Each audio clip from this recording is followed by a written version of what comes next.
All right, we are live. Welcome to Success Sunday, the show where we solve all your business problems or all your business challenges. I'm one of your hosts, Oscar Chavez, and I've got here, you want to introduce yourself, Jacob? How you going, guys? Jacob Galea here. Great to be with you on Sunday.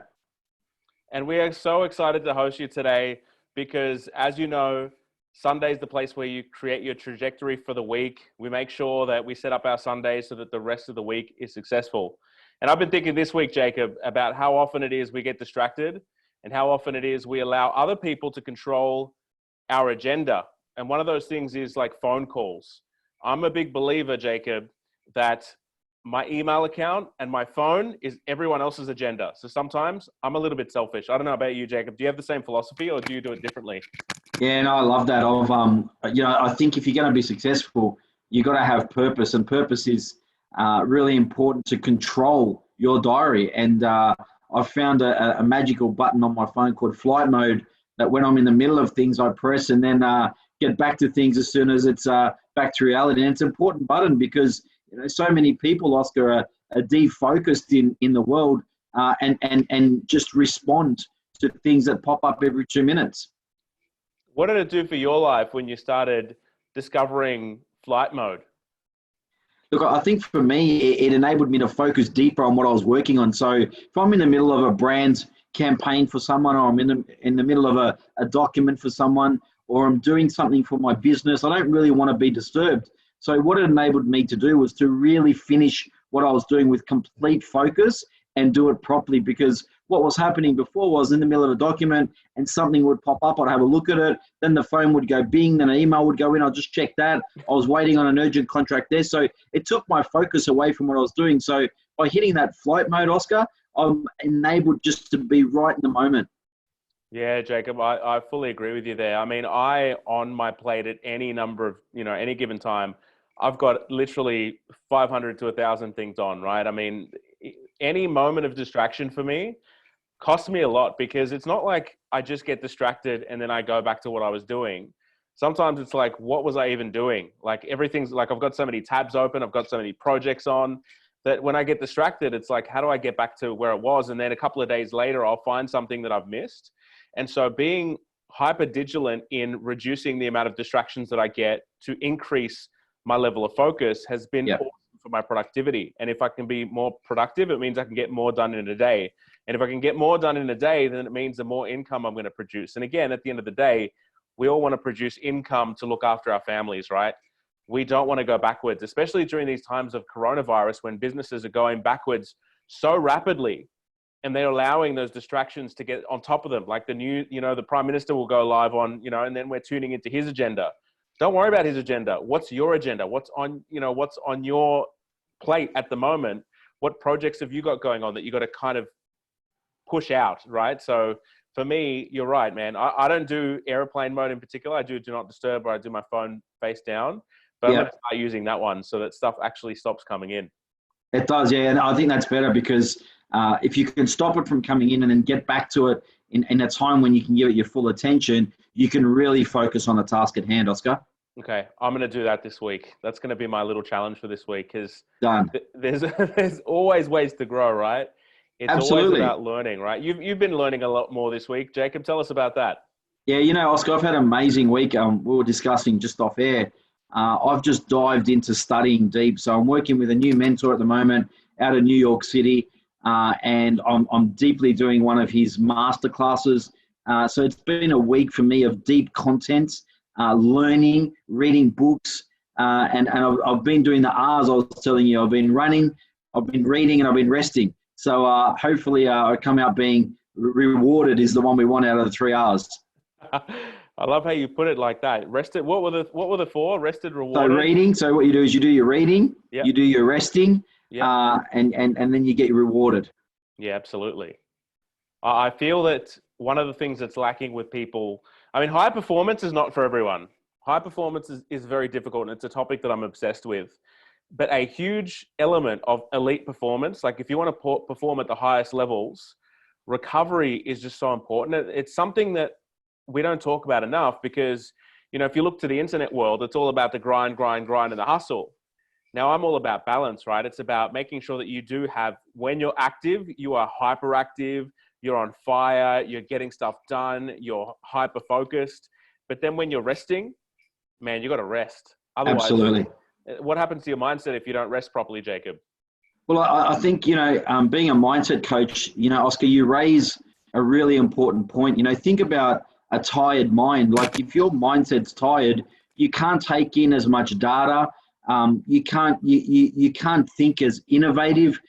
You can't be as sharp. Your mind, and being an ex-martial artist, we were taught your mind's got to be like a samurai sword. It's consistently sharp.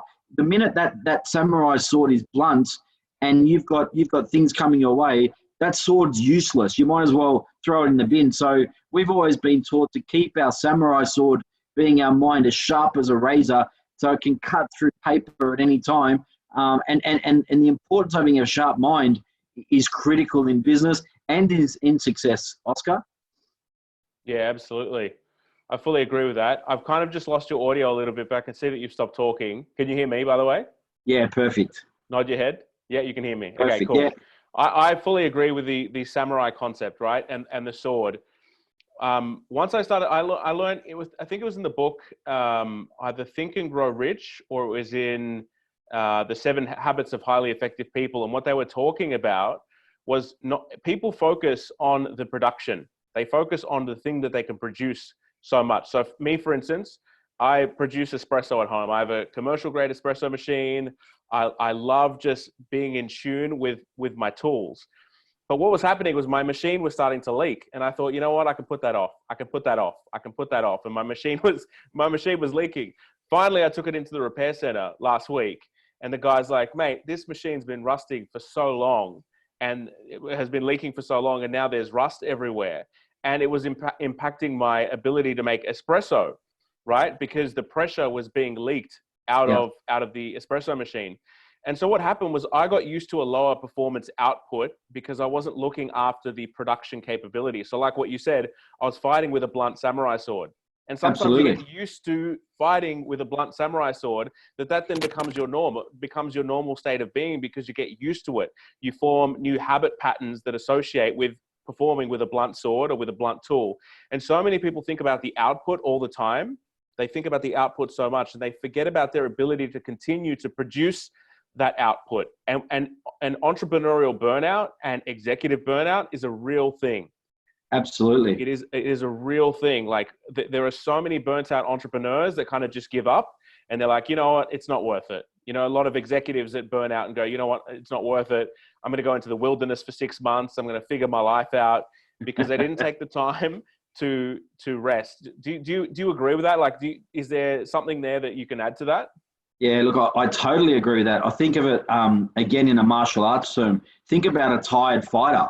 Like, you can't get into battle if you haven't rested. They say that even a warrior bows at night and has his rest, because what happens is, if you're going into the corporate jungle every day as an entrepreneur, and you're going to launch your business or raise capital or, pitch your idea or get a mentor on board, the most important thing is to learn how to reserve your energy. And a lot of entrepreneurs go hard. You see a lot of these stupid pictures on social media. Like, you see a picture at night and there's this light on the top that says 3 a.m. entrepreneur still working, and all these entrepreneurs get excited about it. I look at it and say, that entrepreneur at 9 a.m. when that stock exchange bell rings, he's going to be fast asleep, missing on the action. So he's not a very smart entrepreneur. Absolutely.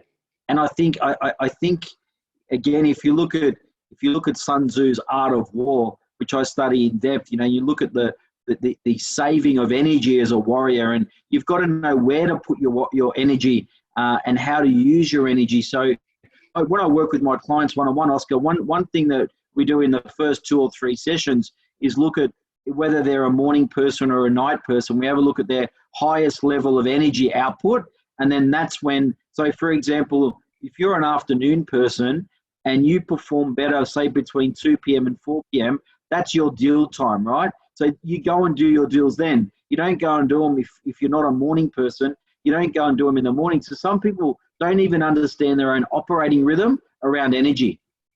Yeah, absolutely. I mean, I'm in a position where I've had to change my operating energy. I'm as a creative, I'm a night owl. So I'm one of those guys that used to, if there was a project on, I'd be up till 3 a.m. just getting it done. But again, it impacted my mindset and my ability to perform at high levels consistently, because then I'd get really tired, during the day, and I'd need to kind of just crash out. I'm the type of person that's like really high energy, and a lot of entrepreneurs are like this. Some entrepreneurs are the opposite, but really high energy and then really needing to decompress. And so it's important to, like you said, understand your operating rhythm. But again, if the way that we're born is not always the way that we need to be programming through discipline. So now, like you said, the entrepreneur that's there at 3 a.m. and the lights are on and that kind of stuff. For me now, like I look at that as a bit undisciplined. Like unless you've scheduled it in and it needs to happen. Yeah. But for me now, like with the amount of stuff I got on my plate, discipline and getting enough sleep is performant. Because like I said, you get distracted, you've got 1,000 things on your plate. The less sharp you are and the less focused you become, the easier it is to get confused with all the various things on your plate. Because the only way to get more productive is to get more stuff done. That's just the art of entrepreneurship, right? The only way to get more done is to replicate yourself through other people and to increase the workload. And you don't know how to do that unless you increase the workload. So this whole entrepreneurial game is about stretching yourself outside your comfort zone. Jacob, what are the things that you recommend for people that want to be successful? They want to move out of one stream of income into multi streams of income. What are the things that you could recommend to those people, especially during COVID and times like they are right now? What can you recommend to people? Yeah, look, that's a fantastic question, Oscar. I think first and foremost, point number one, you have to identify your gifts. Everybody has a gift. Everybody's better at something than someone else, but a lot of people don't know what their actual gifts are, or they know what they are, but they're not using them. So first and foremost, number one is identify your gifts. Number two is use your gifts to your maximum capacity. So if you're really good at, for example, gathering intelligence, okay? If you're really good in the intelligence gathering space, that's an extra vertical, an extra space of income through COVID-19. Use this time to become the number one expert in intelligence gathering, okay? Because if that's your gift, then use it. If you're really good at negotiating, if one of your gifts is negotiating, learn even how to be a better negotiator, and through this period, go and negotiate more things than you've ever done in your life, right? So I think, it's really important that people understand everyone's got a certain skill, a certain dance, a certain move about them, and not a lot of people are using their skills to 100% of their ability. So find what you're best at and do a lot more of that, and really be obsessed with your skills, because that's what's going to make you money. That's what's going to make your brand stand out. Then when someone meets you and goes, wow, this guy, he's really good at X, Y, Z, and he's also really passionate about it. I think, I think the most important thing is identify your skills and expand them and be the number one in that field by far. Aim to be the number one, not 2, 3, 4, 5. Find out who the current number one is around the world, learn from them, show them, be mentored by them, but then overtake them and crush them and destroy them, because the aim is not to be like them, is to be better than them. Yeah, absolutely. You always got to set those growth targets, right? I was learning this week about, well, how do you, if you're a David in the industry, how do you beat Goliath? And Goliath, because he has a lot more exposure, he's bigger, there's a lot more eyes, watching him. He's a lot less agile because people are slowing him down. And so if you're a David trying to compete with a Goliath in your industry, or like Jacob said, who's the number one in that space, you got to figure out how to be more agile. You got to figure out how to find the David within you that can think strategically, that can be a lot more agile and find that cutting edge strategic advantage that's going to help take you to number one. Because one of my philosophies is, like, why bother competing if you're not going to win? Like, if you're going to play, why don't you just play to win? Because it's a lot. I love that. The stakes are high, yes. But the thing that, like, if you're looking at playing in the NBA, right? And, you then get a coach. What the coach will do, the first thing they'll do is make you do that, find your strength, like you said. So maybe they're a 3-point shooter. Maybe they like the free throw line. Maybe they like driving. Maybe they're a great defender. Find the strength and double down on the strength. Delegate everything else to someone else and just completely double down on your strength. Love that. Love that. And also, it's not just that, right? It is the discipline around that. So if you're great at doing 3-point shots, do 300 of them a day, right? Yeah. Instead of just shoot 300 3-point shots so that you can be awesome at that skill. And when I only heard that this week, right? And I was like, gosh, it's such a simplistic way to do it, but it's so perfect. And the success is in the detail, right? Absolutely. And I think, you're right. It's that 300 shots, 300 more shots than your opposition. When they turn off the lights to the stadium and David Beckham was walking in, the coach could hear this ping, ping, ping on the goalpost going, what the hell's that? And they looked out on the field.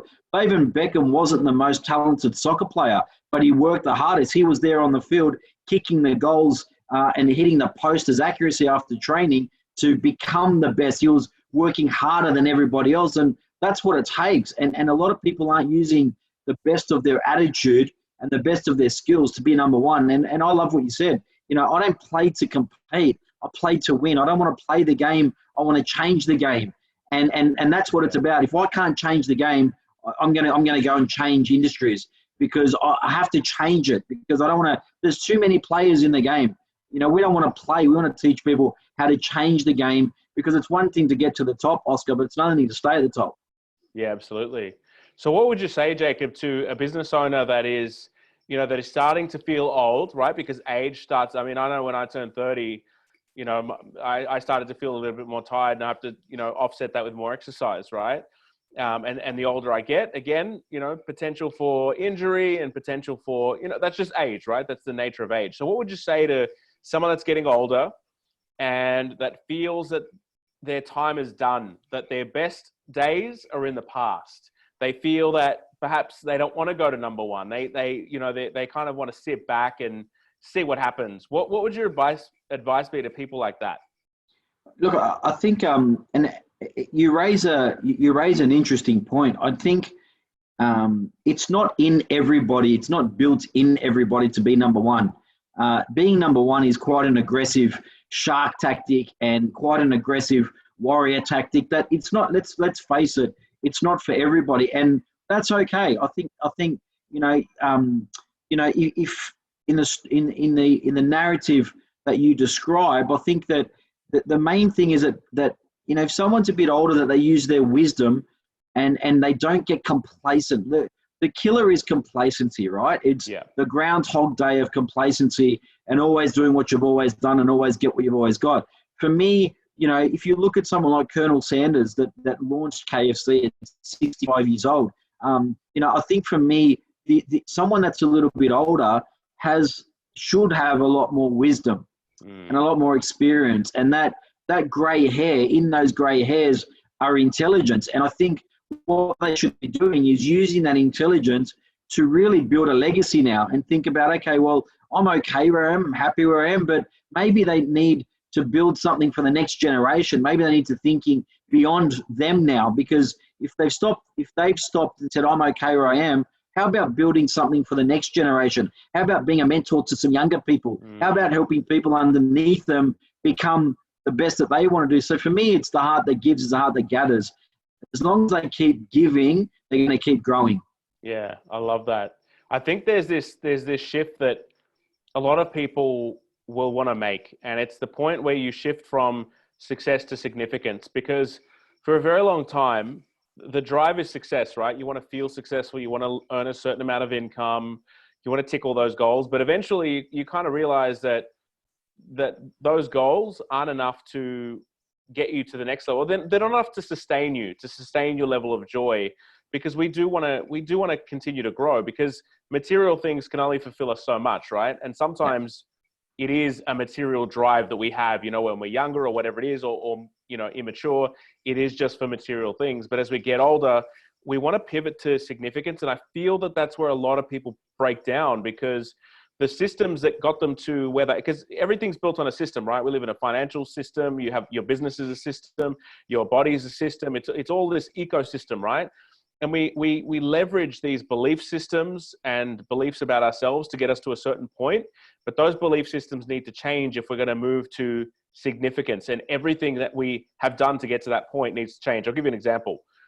If you're someone that has, worked with, you only have a small amount of people on your team, for instance, and you want to grow a bigger company, it means you need more people. And so management won't cut it anymore. When you have a lot of people, you need leadership skills.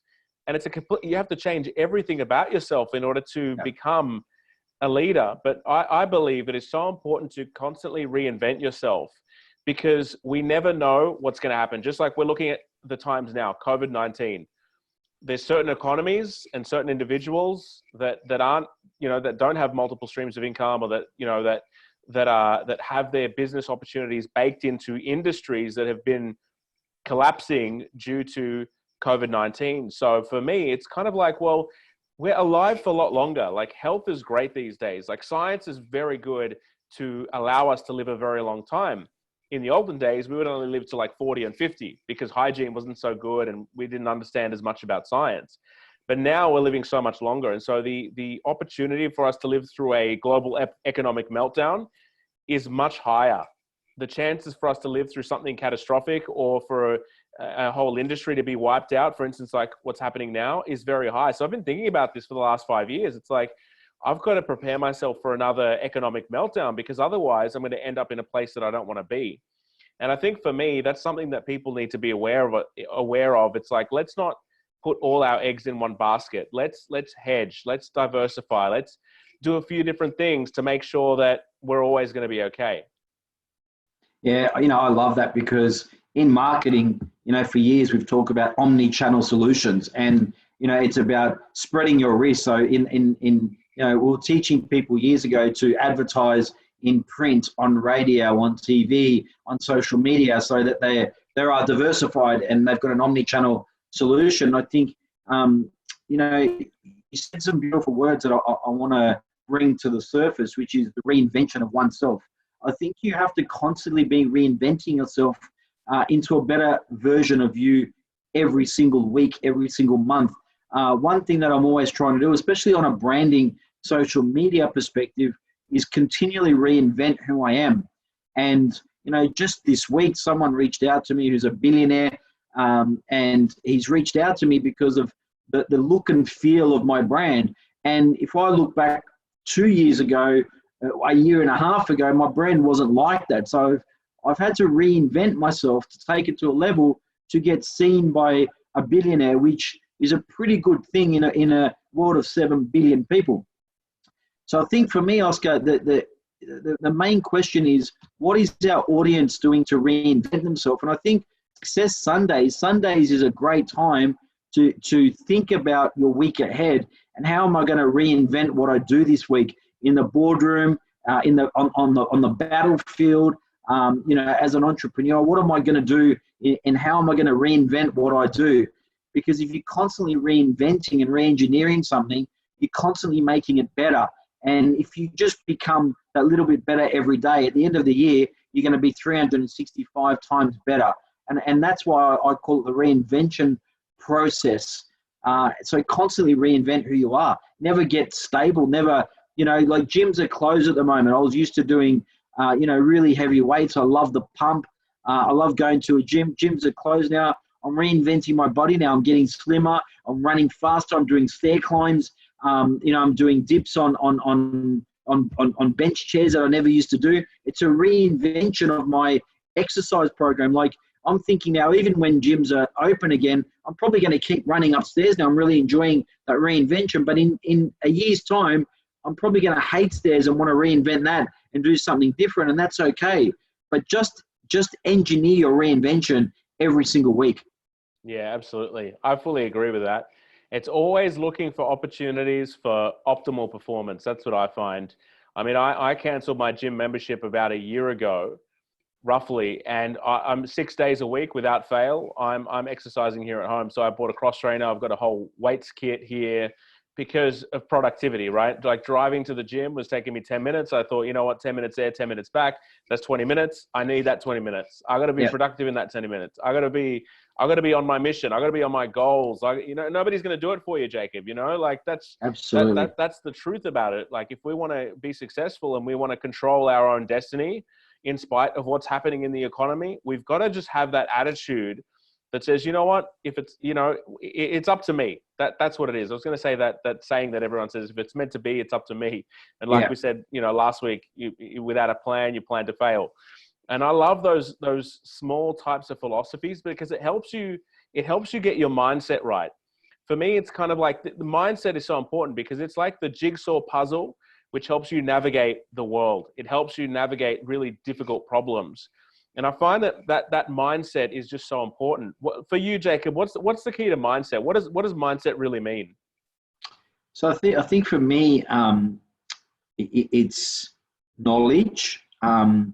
Feeding, your mind is a muscle. I don't understand how, people, let's use the gym as example. They'll train their bicep 3-4 times a week, or chest muscles, or their back muscles, but they never do any mind training. And the mind is a muscle. And for me, mindset first and foremost is feeding and training the mind muscle. So, there's a thing called neuroplasticity where they say our brains are plastic and it moves in the shapes of our thoughts and our visions and our words. So, if you're not working out the mind, the plasticity of your brain becomes stale. So one thing that I'm always working on is my neuro pathways from brain to body. So, for example, if I say I want to be a bit leaner now, I don't just go for a run. What I do is I get it in my head. I'll go on to Google. I'll look at a couple of images of what I want to look like.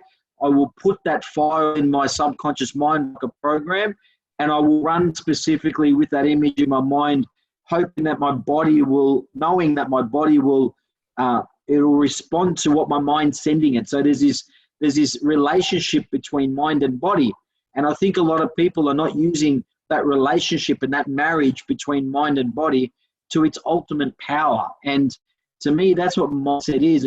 It's first and foremost, it's using that muscle and working that muscle hard and making sure that you're feeding that muscle with some amazing intelligence. So when I read stuff, when I study stuff, it's now at a level that it's really deep stuff. It's not an easy read for me anymore. It's something that I'm picking up going, well, this is really hard to understand, but that hardness is mind expansion.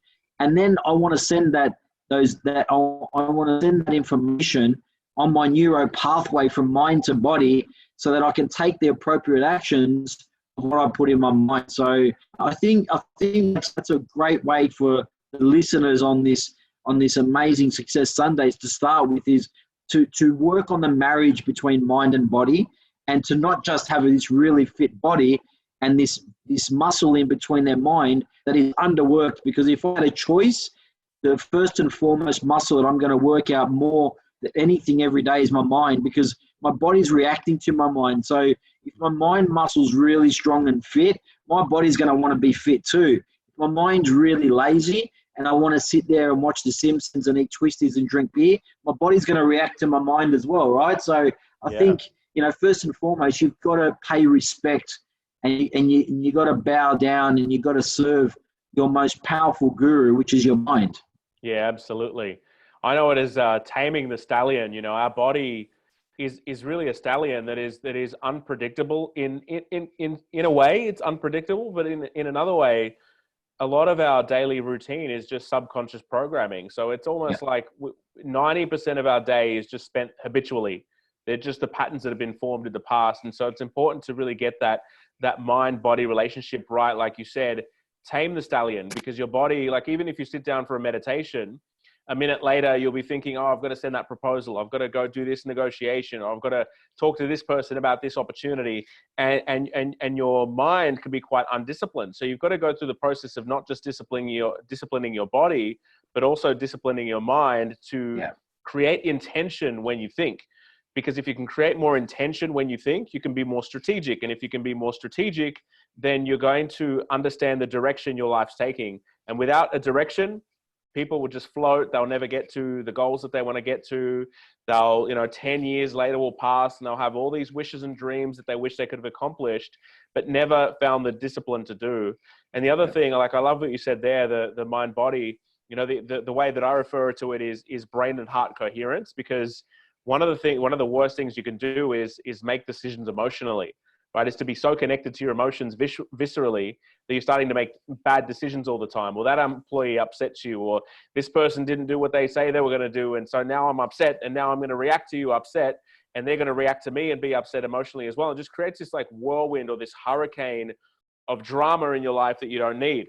And so the best way to do that is to really control the body, control the emotions, to control the thoughts. And if you can get yourself into that position, you'll just be super powerful. And I love, like what you said, neuroplasticity and default mode network. Like, you've got to understand the brain. Like, if you're a business owner and you don't understand the brain, then you're not going to unlock your performance. That's just the reality of it, right? And our brains get lazy, like you can manipulate. It's called manipulating your mindset.